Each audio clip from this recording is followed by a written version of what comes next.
On Roanoke Island, Clarion and his cat familiar Tikal approach a crossroad. Clarion pulls out a large yellow gem and places it in the center of the road, and casts a spell. The spell summons Watton, Blackbriar Thorn, Felix Faust, and Wizard. Once they are all gathered, Clarion rubs his hands together announcing it is time to put on a show. The 5 sorcerers begin chanting. At Mount Justice, Superboy and Miss Martian are unloading supplies from the bioship. Artemis enters with Zatanna. She wants to know if Zatanna is officially joining the team, but Zatanna says that she doesn't know. She is there with her father, Zatara. He is overprotective and Zatanna wishes he would give her space. In her words, Zatara, Red Tornado, and Batman disappear. The chanting from the sorcerers can be heard and a strange red ring appears around the bioshop. On Roanoke Island, the sorcerers continue their chant and all beside Clarion disappear. In Fawcett City, a woman is sitting in front of her building watching her kids play. Across the street, Captain Marvel's alter ego, Billy, is watching TV with his uncle Dudley. When Dudley disappears, Billy says he knows a job for Captain Marvel when he sees one. As he is saying this, he looks up and notices that the newswoman on TV has also disappeared. He hears a shout from outside and when he looks out the window,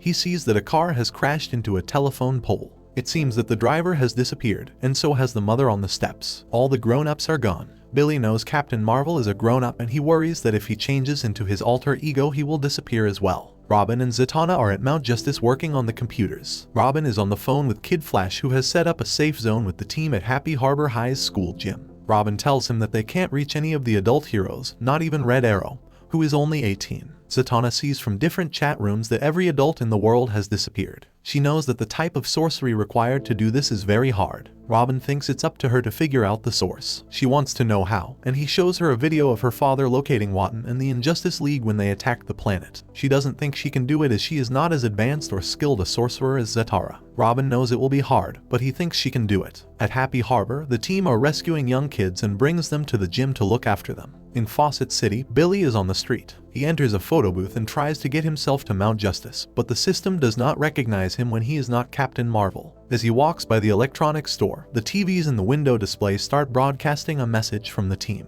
They tell the kids and teenagers left on Earth that they must be responsible, and that it is up to the older kids to take care of the younger ones. Billy knows that he must find a way to the Mount Justice however he can. Kid Flash considers putting on the helmet of fate and letting Dr. Fate take over his body. Aqualad doesn't think it is a good idea since the soul inside the helmet, Nabu, does not like to let bodies go once he has control of them. He says they are not that desperate yet. Zatanna enters and tells them that she is ready to try her father's locator spell. Zatanna's spell is a success and they discover that the spell is coming from Roanoke Island. In a small plane, Billy has convinced a teenage pilot named Amber to fly him to Happy Harbor. She tells him they will arrive just after midnight on her birthday. He asks if she is turning 18, and just as the clock strikes midnight she disappears. On Roanoke Island, the 5 sorcerers are chanting. This time, Clarion disappears. At Mount Justice, hours earlier, the team is unloading the bioship when Artemis and Zatanna enter. Artemis is asking Zatanna if she is officially joining the team. Across the room, Batman tells Zatara that he hopes Zatara will allow her to join the team. Zatara isn't sure. Zatanna is his only child, and he wants to protect her. As they are talking, the teens disappear. In Fulcrum City, a man crashes into a telephone pole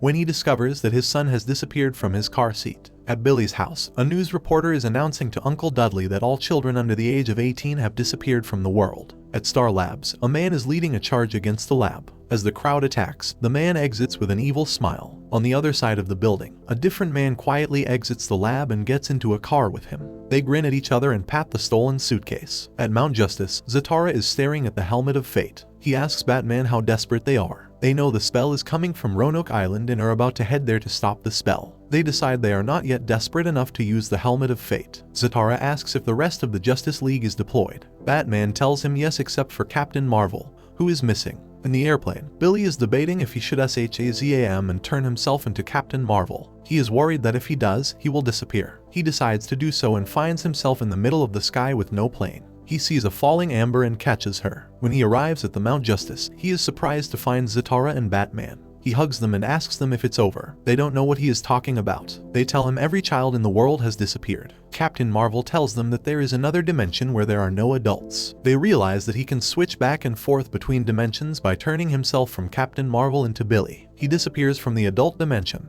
and finds himself at Mount Justice with the team. They want to know who he is. He has Miss Martian read his mind, and she figures out that he is Captain Marvel. Using Billy and Captain Marvel as a go-between, the team and the Justice League are able to coordinate with one another about their mission to Roanoke Island. They decide to strike fast and hard and hope that the two dimensions merge together. At Roanoke Island, the team attacks Clarion, who easily repels their efforts with his magic. Zatanna tries to fight him, but he scoffs and calls her attempts baby magic. Kid Flash remembers that when Dr. Fate possessed his body, he defeated Clarion by attacking the cat. When they attack Teakle, Clarion transforms him into a giant beast who is strong enough to beat up even Superboy. In the adult dimension, Captain Marvel, Batman, Zatara, and Red Tornado attack the other sorcerers. Their sorcery is strong, but so is Zatara's. He realizes that the gem in the center of the sorcerers is the conduit for their magic, and that destroying it will bring the two worlds back together. Captain Marvel rushes to alert the team. Billy tells the team about the gem, and Zatanna reveals that she has brought along the Helmet of Fate. She puts it on and allows Nabu to use her body. Clarion tries to shield the gem from Dr. Fate,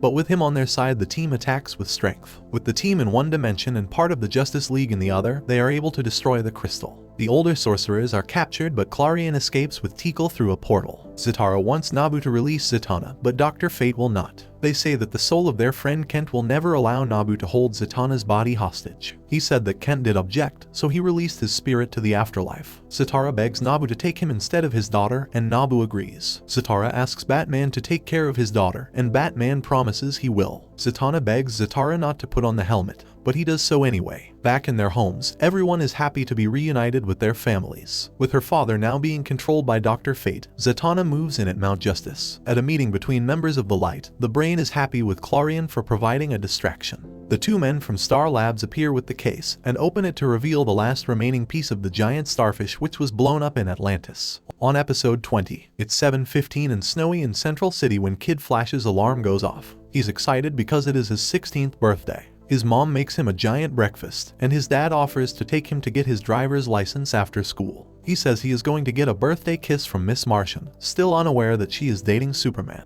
On the news, his Aunt Iris wishes him happy birthday on TV and declares it a snow day. Above the clouds, it is revealed that the snow is fake and created by a flying ice fortress. The snow has reached Mount Justice as well. Kid Flash arrives just in time for his surprise party. Kid Flash blows out the candles on his cake and hints to Miss Martian that he wished for a kiss. She kisses him on the forehead, upsetting Artemis. Robin offers Zatanna some cake and tries to cheer her up about the situation with Zatara and her move to Mount Justice. Artemis approaches and asks if they should tell Kid Flash about Miss Martian dating Superboy. Artemis decides to tell him, and he is clearly disappointed by the news. Through an intercom system, Batman calls for the team's attention. He tells them it's time to suit up and get briefed on a new mission. Batman tells the team that an ice storm has hit the entirety of North America. Satellites have detected 5 unknown soaring ice fortresses that are responsible. They need to be stopped. Batman tells them that everyone will be working together, and the team is excited about getting a chance to work with the Justice League. Batman tells Superboy to take the Supercycle and drop Robin and Aqualad at Ice Fortress 1. Superboy will go with Wolf to meet Black Canary and Red Tornado at Ice Fortress 2. Miss Martian will take Artemis and Zatanna on the bioship to meet Green Arrow